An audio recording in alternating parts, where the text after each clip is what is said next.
Preppy Podcast, and thank you guys so much for being here. This is an exciting week because the Preppy Podcast, we are launching a new online shop this week for all of you. I know I've teased it and talked about it the past couple weeks, past couple of months, and it's finally here this week. So basically, you will be able to shop a lot of the brands that I've interviewed in the past on the podcast and upcoming ones once they've been interviewed, all in one place. Think of it as your one-shop destination for all things preppy. Seriously, we'll have everything from kids to gifts to clothes to accessories, even art, home decor. There's so much that you can shop on it. And brands like the Lily Line, Lemon Daisy, Bits and Bows, the Hermosa, Tiny Tassel, Joanna Buchanan. There's so much good stuff on there, so many good brands. And I'm going to continue to add new brands on there, add new products every month, every week. So there's always going to be something new. It's really exciting. It's taken a lot of work. I'm so thankful for Elizabeth of Site Culture. She helped me create this website and make it a great shopping experience for you guys. That way you can filter by color, you can shop by brand. There's so many different ways to shop on the website. So you can just go to thepreppypodcast.com and find everything there. I'll be sharing more on social media at the Preppy Podcast and at Patricia_May_Olson. More behind the scenes, more exciting things along with this launch. But let's get into this week's episode. So this week I have on Dawn of the Nashville Mom. I have known Dawn for many years, and actually this podcast wouldn't be here today without her, as she connected me to Kyle, our wonderful editor. Huge thank you to Dawn for that. But Dawn is an author. She's an influencer. She's just the kindest, warmest person too. So I am so excited to share this interview with you guys today. All right. So why don't you let everyone know who you are, where you live, and what you do? Hi, I'm Dawn. I split time between Nashville and Charleston. I am a children's book author, blogger, writer, teacher sometimes, just a little bit of everything. Yes, you wear so many hats. And I don't even remember where we originally met. I feel like it was probably through your influencing, and I had you maybe at an event or sent product to you, but I truly can't remember. I think honestly we just connected online, and then I Yeah. remember you had reached out because you were thinking about going to Southern Sea. And so you were asking questions about that, and then I think we finally met at the Southern Sea. Yes, I love that. And I've loved watching, all of the different hats that you wear and the journeys there. So I'm excited to talk about those today. But let's start at the beginning. Tell me a little bit about your childhood and you as a kid. Were you someone that, were writing your own books when you were a little kid, or maybe, creative or entrepreneurial? What was your childhood like?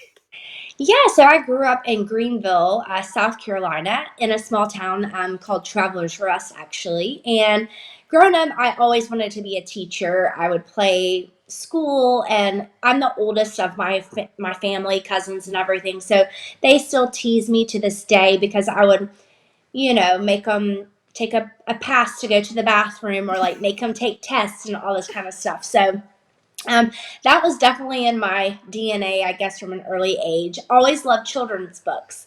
But another thing that kind of stands out to me that kind of, fast forward down the road, we would get the Sunday newspaper every week, and I love looking through it. And I always look to see like the events going on in town.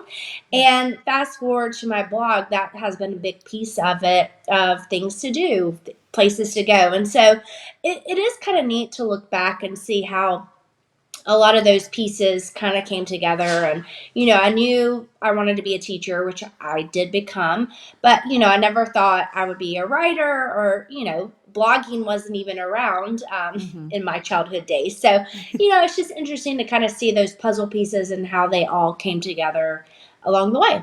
Definitely. I love that you point out the fact when the newspaper had events in them. I remember those days, or even just like catalogs, which now they're bringing back, I think, because of all the issues, with SEO and tracking and things like that. So they're bringing catalogs back. But for a while, we didn't have them. But early on in my childhood, I remember like for Christmas, I'd circle things, or even I would make like collages that I would put in my room or in my locker where I'd cut things out and, make these sort of mood boards and collages. So I love that you mentioned, newspapers and magazines.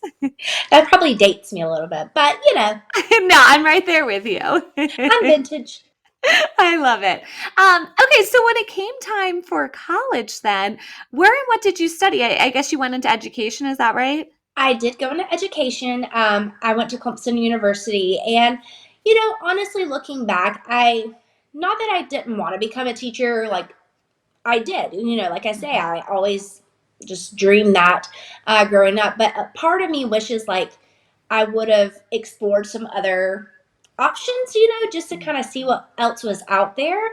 I just didn't really know. And, Yeah. kind of looking at my journey and what I'm kind of doing now, like marketing would have been fun, communications major. So I just kind of wish maybe I would have like broadened my horizons or kind of at least looked into some different majors at the time. But I think that's just the thing when you're fresh out of high school, you just don't really Mhm. know, which kind of is interesting now because my son he's in high school now, and so we're kind of having these conversations and trying to give him those ideas now because I just didn't know. No, I agree 100%. I mean, I think even though, you're young and you don't necessarily know what you want to do in the future, and that seems so far off and you can't comprehend that. But I also think growing up when we did, we didn't necessarily have social media. So I didn't know anyone in the fashion industry. It's like in these magazines, there are these famous, glamorous, beautiful people, but like I didn't know what PR was. I didn't know any of that. And lucky for me, I had someone that kind of steered me in the direction of PR. But I maybe would have pursued fashion if I knew someone that could help me and give me advice in there. So I think that's something that the younger generation, has at their fingertips is the ability to connect with people all over who maybe in their small town might not be in that industry or they might not know personally, but they see what these careers look like thanks to a day in the life on TikTok and those sorts of videos, right? Yeah, they have so many. They're just the world is just so much more open Mhm. now than it was. I was actually the first person in my family to go to college, and Yeah. so we kind of were just paving the way. Like that, no one really knew how to like steer me, and that. But yeah, I recently met a girl, and she was like, "Oh, I'm doing this program in Switzerland or whatever," and I'm like, I would love to have done that, but I Yeah. just had no idea about some of these opportunities. Definitely. So you studied education, then sort of what was your first career out of college? What was the journey there? It's so funny because if I think about all the jobs that I've had, I should be about retirement age. Like I've just had a lot of jobs over the years. So interestingly enough, after I graduated, I moved to Charleston, and I worked in the nonprofit for a little bit. I worked at a homeless shelter and the junior league in Charleston, just kind of, making all the pieces fit. And I worked at J. Crew on King Street, which was really fun. And Wow. then I continued on in the nonprofit. It was just another passion of mine that I kind of developed later on. Um, so did that for a few years and then decided like, hey, let's actually use what I went to school for in teaching. And so did that for a while. I've taught third grade, fourth grade, fifth grade, math, reading intervention. So kind of all across the board with that. And then once I had my son and then my daughter, we ended up moving to Nashville. At that time, we were still in the upstate of South Carolina and just kind of, I don't know, was ready to explore something new. Yeah, I love that. Okay, so then after, you had these many careers, then you started first. Did the podcast or influencing come first? What came first and sort of how did that come about? So when we moved to Nashville, at the time, blogging was still kind of the main Mhm. social piece. Like, I think Instagram was around, but it wasn't what it is today. Facebook and things like that. And I found this website, the Nashville Mom, and so someone else actually started my website. I don't know if you knew Mhm. that or not, but Yep.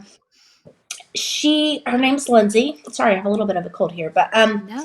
anywho, she started it, and I really connected with things that were going on around town. She would host lunches and just connect people, and so I love what she had created. And every Friday, she would list all the events. And so, just like my old newspaper growing up, I would always go there to see like what we could do that weekend, and just really loved her site and her and the community she was building. And then she actually was going on to start another business and kind of like was not doing as much with the blog. And I just mentioned to my husband like, oh, I'm just sad because I really like what she did and had met some people through it. And he said, well, you should just ask her if you can help her with it. And I thought, I have no business with any of that. Like, I had my own personal blog, but it was just more like a scrapbook at the time. But over time, I thought, you know what, like, I I think she's created something special, and I just am going to offer to help her. Like, I honestly just wanted to do the events. I wanted to be Mhm. the newspaper person to keep track of everything going on. And so I said, the worst she can say is no, and that's fine. But after talking, a while, she said, I want you to take it and run with it. And so I think that's been 8 years ago now. Wow. So I jumped in head first, and I really just wanted to kind of help her. I didn't necessarily mean to take the whole thing on, but that's just sort of how it worked out. And very thankful for her letting me kind of take the reins and continue on with something that she started. I love that. And I think that's so great is, if there's something you're interested in or want to be a part of, to reach out. Like there's no harm in that. The worst they can do is say no. And so you won't ever know until you ask. So I love that you did that. I feel like I've interviewed a few people on the podcast who have either bought other companies or kind of taken over other companies. And I think that's a great thing for listeners to keep in mind. If someone is interested in doing something on their own, it doesn't always have to look the same for every person. And sometimes it might be something like you did, reaching out and kind of taking over and making something your own that already exists. So tell me a little bit about that then. Like once you reached out and then, she handed over the reins, what did you keep a lot of it the same? Did you change it? Like, how has that evolved over the years? And obviously, the world of blogging too. The trends and what we're seeing there in social media has changed. So, I'd love to hear kind of how that's developed. Yeah, so I mean, I really wanted to keep it true to what it had been started, and that Mhm. was all about Nashville, things to do, kid friendly places and events. And so that's kind of the bulk of it. I mean, it grew over time to really champion small businesses, which is something close to my heart, and brands.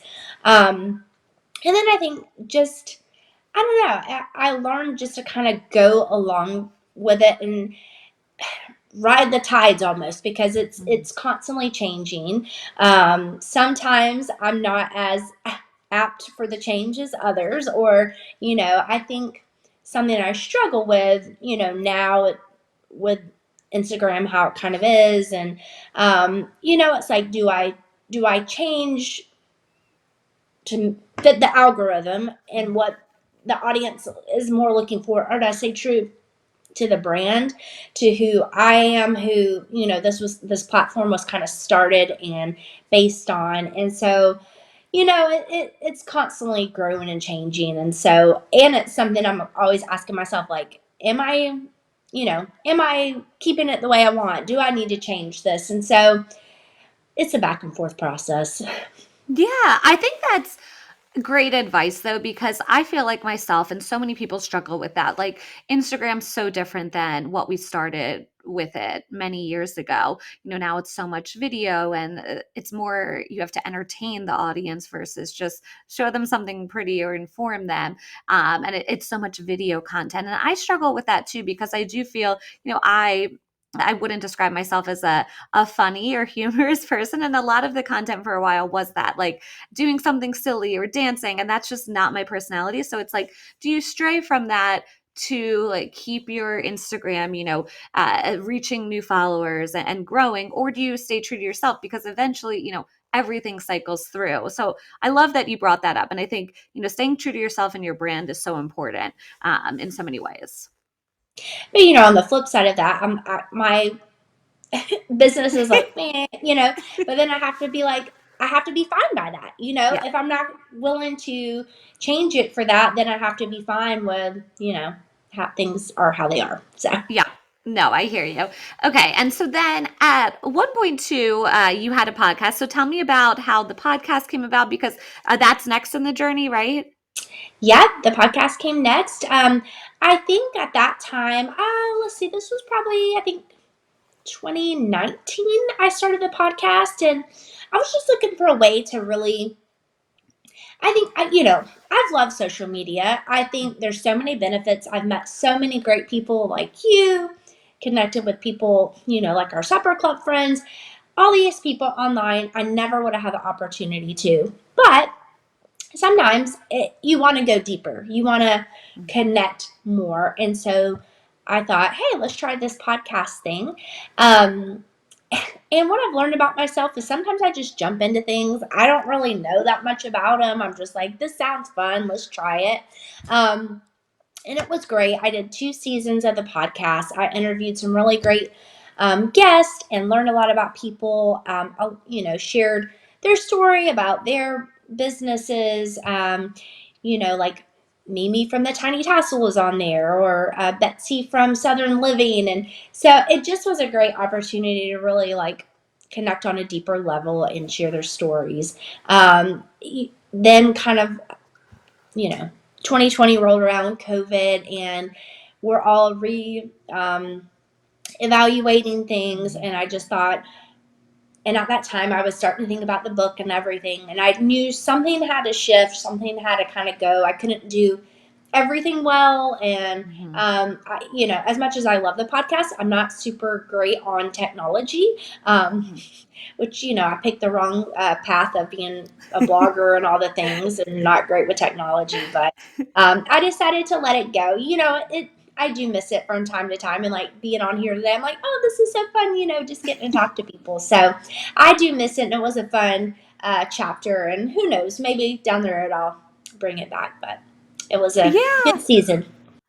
No, and I think we all, as entrepreneurs and business owners, we have that same struggle. And I know I've, brought on different things, different legs of the business, and thinking they're a great idea, and they probably still are a great idea, but just not being able to do it all, or being like, you know what, this is a great idea on paper, but I'm not passionate about it like I thought I was, or I don't have the time to spread myself out even more. So that happens to all of us, but I have to say thank you because I remember when I started this podcast in 2020, I reached out to you asking for, tips and advice. And you actually set me up with my editor, Kyle, who I still use today and is such a great resource. So I have to thank you for that because I don't think this podcast would exist without him and without you introducing me to him. So thank you for that. Well, he's amazing, and I'm just happy for you, and that I was able to help any, because, like I say, I was like clueless in the whole thing, but I'm happy to have passed on any info. Yeah, no, thank you for that. Because now here we are, 4 years later, and the podcast still exists, and it all started with that. So let's talk about the books then, because that's your newest baby, right? It is. So, like I say, I always grew up loving books, children's books. I have some pictures. I think it was like my 18th birthday, and my friends like gave me children's books for my future classroom. And so, fast forward down when I became a teacher, and then onto the blog, I was sharing about all these favorite places, and it just kind of like a little. I went to this conference years ago. It said, "What is your God-sized dream?" And I said I didn't really have one at the time, but I wanted to follow the dreams that were planted along the way. Mm, And so the dream of a book kind of got planted, and I thought, wouldn't it be fun to write a book about Nashville, to put everything that I'm always sharing or talking about in one spot that can kind of live on. And again, I think I'm always looking for ways to grow outside of the online space. And I thought like a book is something substantial, like you can hold it in your hand, you can give it to someone.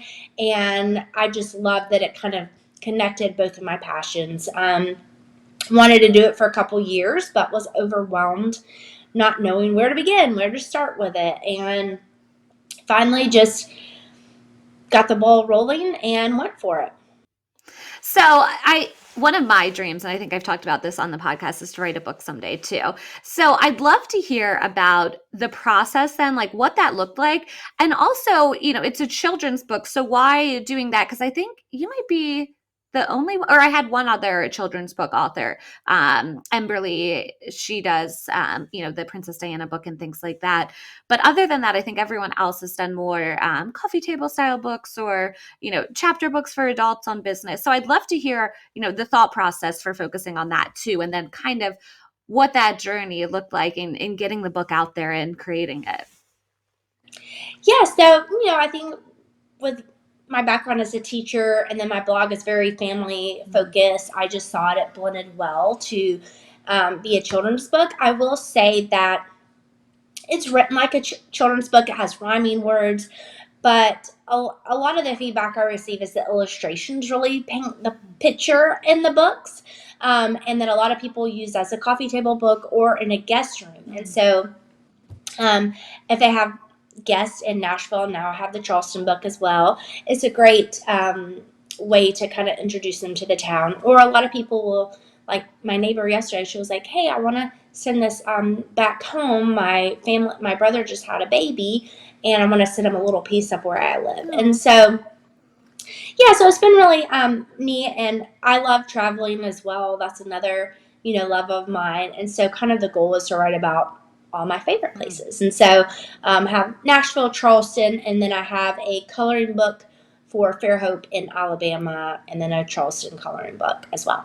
I love that. So tell me about then the process. Obviously, figuring out how to publish it and get it printed, finding an artist then to do all the artwork for it, writing it. What did that journey look like? Like, how did you find those people?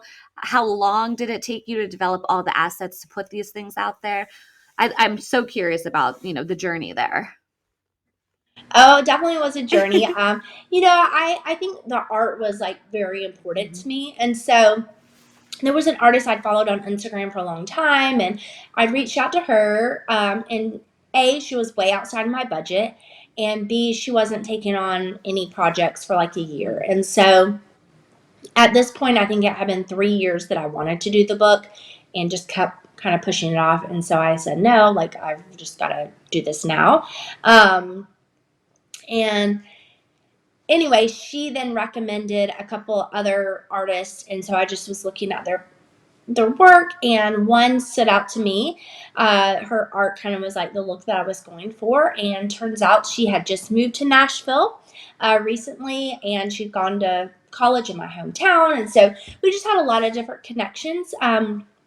She also has a graphic design background, and so it it was like the perfect combination because she was able to kind of, you know, A, make my vision for the artwork come to life, and then B, take the words and kind of format everything. So she kind of did the first step, and then through another friend who's an author, she does all kinds of travel books and things like that. She connected me with someone who helped me format everything and get it ready to submit for print. To back up a little bit, I looked into some like hybrid publishing, which they kind of help some like a traditional publisher, but then you do some as well. And I think I just decided for what my books were going to be and kind of the platform I already had, I felt like self-publishing was just my best route for the Nashville book. And used a company actually in Nashville, got everything submitted to them, and then was able to kind of take it. And a lot of the businesses that I had promoted for years, then in turn, now sell the books. And so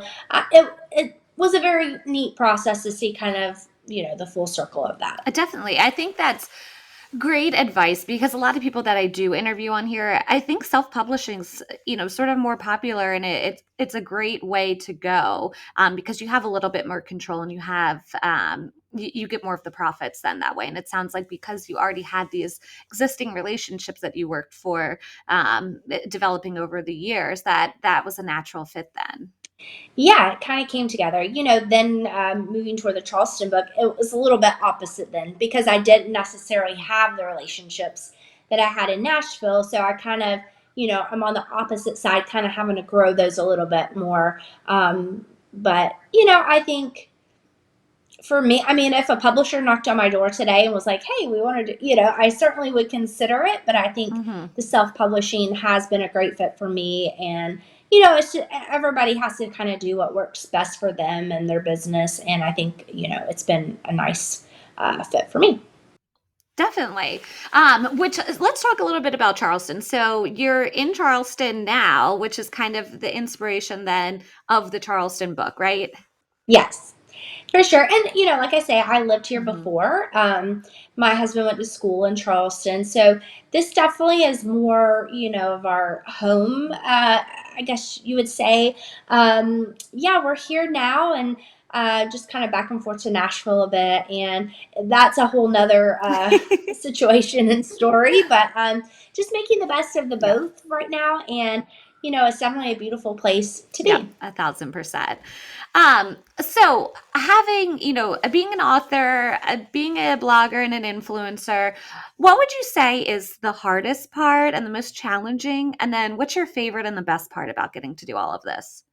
I honestly think that just with the changes have been the hard part to me. Like I share things that I truly and genuinely love, products, places, people, events and things. And so it's a little bit discouraging just like with all the changes and things. Like I feel like kind of what I'm putting out a lot of time just falls flat. Hmm. And that's just hard when like a couple of years ago it was completely Yeah. different. Or, I'll see some things that I go over so well. And I don't know, it's not that I'm not comparing, but it's just you kind of take it a little personally. Hmm. You're like, well, I put my heart and soul into this, and um I don't know. So that's definitely hard, but the best parts of it are the experiences that I've had, the people that I've met, and just opportunities that I otherwise may not have had. So I'm very thankful for it. Overall, it's been a great 8 years doing this, and who knows what the future will be and what will come next. Maybe we'll be on a whole different thing next, but we'll just have to see. Yeah, for I sure. guess it keeps us growing and learning. Yeah. So, what would you say then, is a pinch me moment? I know you've done some great pop ups at, Reese Witherspoon's store and things like that, but what's like the biggest pinch me moment for you? Yeah, I mean, I love Draper James, Reese's store, and working with them for several years, and the fact that they carry my book is very special to me. Um, when Reese she came to town and with one of her children's books, and I got the opportunity to talk to her about my book, and like we took a picture together with our books, and so that was a very special moment. I think working with the Grand Ole Opry in Nashville, that means so much to me, and it's just such an icon in Nashville and such a heritage of the country music and all that. So anytime I can be there is very meaningful to me as well. So yeah. Yeah, no, those are all really inspiring moments for sure. Now, what about a dream customer or a dream collab? Or maybe what city would you want to do next? That's the hard thing, Patricia, is I think the hard part of being self-published is that I am so hands-on myself. Um, I take the books and I read in schools and I do pop ups in those towns. And I'm already kind of split between Charleston and Nashville. And so it's a little difficult to think, like, what could I do next where I can easily get to that town and be a part of it? Because I think that's so much of these two books is and active in the community. Mm-hmm. So I don't know. I mean, like I say, the goal was to write about my favorite places, which I have so many, but I just don't know how I can spread Yeah. myself even more so. So I kind of have another story in Mhm. mind, but it's going to be different. So I don't know. That's kind of, I say I'm having a writer's block. I'm not sure kind of like the next the next one. But I'm excited about the story that's a little different. But I don't know. My family, anytime I say, they're like, "No, it's a bad idea." So I'm like, I'm excited about it. So Yeah, we'll see. I'm the one who writes it. Who cares what they exactly. say? Maybe you're So. asking the wrong people, you know? So since this is the Preppy podcast, I always ask everyone, what does preppy mean to you? How would you describe preppy? Oh, when I think of preppy, I think of like kind of classic but fun, kind of like bubbly, energetic, cute. There's a lot of words that kind of come to mind with preppy. I think, like I say, just like colorful and happy and fun is what I think of the No, most. that's perfect. And I think it perfectly describes your books too. Oh, thank you. Um, since this is a business podcast, I always like to ask people also like a resource that they could, from listening to this podcast, go out and pursue. So whether it's, a networking group like we're part of Lydia's Supper Club or the Southern Sea, or it's a great book that you read that really helped you or inspired you, or a newsletter you read every week. Like, what's a resource that people could use and check out? Yeah, so I definitely think the groups that we've been a part of, the Southern Sea and Lydia's Supper Club, just the relationships that we've all been able to build, the network, has just been invaluable to me over the years. Some people don't love a text thread or a DM group, but I do, because I know if I have a question or need something, that one of these, usually women, there's a couple guys in the mix, but somebody out there is going to, if I don't have the answer, someone else is going to be able to help or point me in the right direction. So I think Southern Sea always says the company we Mm. keep. And I just think it just has been very valuable to me. And then as far as resource, I have a lot of people who ask me if they want to write a book, or they, are interested. And the Ingram Spark is who I used to self-publish my book, and they have so many great tools and resources on their website. So for anybody who is curious to start your own book, write your own book, I think I would point you in that direction. And they have a lot of great tutorials and things Oh, like that's that. super helpful. Now, who are some of your favorite brands or small businesses? I also like to shout out others. I feel like it's a great way to support them. Yeah, so in Nashville, Kay McCarthy is my favorite, one of my favorite boutiques there. When I walk into the store, it feels like seeing your dearest friends and family. So it's much more than just a shop, looking at the clothes. Recently, I was there, and I was on the way to an event at the Opry, and I just had gotten there that morning, and so I didn't have anything to wear. So I popped in. They helped me find something I was going to be comfortable in and feel good about. So anytime, and I love that, they're just very community minded too. Obviously, Draper James, love them as well. Here in Charleston, Tiny Tassel, Mimi, her shop is very preppy, very colorful and fun too. Love that she and her family kind of work on that together.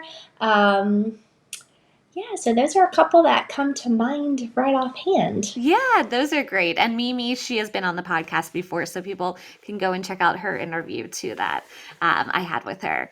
So, my next question is, what's next? I know we talked about possibly another book in the works. Do you have any fun events or pop-ups coming up? Anything that people can look out for that's on the horizon? Yeah, so here, as we are like approaching the holidays, I'll be doing lots of pop ups in Charleston, some in Nashville with the book, which I have one this afternoon, so that'll be fun. And then, like I say, I think I'll get started on the next book, hopefully in the new year. Maybe have that out by this time next year. Just got to make the plunge as to which direction to go. And yeah, I don't know. Like I say, I'm just following those dreams as they get planted. So who knows what crazy dream will come next. Like I say, I'm just a person to go for it. Sometimes it works out, sometimes it doesn't. I think you and I were both in Round Talk recently, and it really struck me listening to some other female business owners and their journeys, and how they tried something and it wasn't the best, or it didn't fit, and they kind of pivoted and moved on from that. And that was encouraging to me, that because sometimes I think, well, what if this, and even with blogging, like, I mean, that just isn't what it was 5 years ago too. And so just those changes, and like, it's okay sometimes to let something go. Like I let the podcast go, and knowing, like, if you try something and it doesn't work out, then you tried it and move on to the next. I love that. That's a great thing to think about as we end the podcast. It's not that deep. I like to say sometimes, you just move on, and at least you tried it and put yourself out there and did it, right? Yes, for sure. So lastly, where can people find you? Where can they follow along on social media, read your blog, shop your books? Tell them all of that. Yes. So the Nashville Mom is my social media, my main handle. The blog is also the Nashville Mom. You can find my books there. There's links there as well. They are available. I always try to support all the places they are locally in Nashville and Charleston. Go buy them from those places first, or from myself. Or if you can't, they are also available Amazon, Barnes & Noble, those kind of places too. So. Perfect. Well, thank you, Dawn. It's always a pleasure when I get to talk and hang out with you. So thanks for being You on the too. podcast. Thank you so much. And who knows where we'll get to meet up in the new year. Right? We see each other all over the place. So Definitely. Thank you so much for listening to the Preppy Podcast. I hope this put a little prep in your step for the day. Please subscribe, rate, and review on wherever you listen to your podcast, and follow along with @the Preppy Podcast on social media.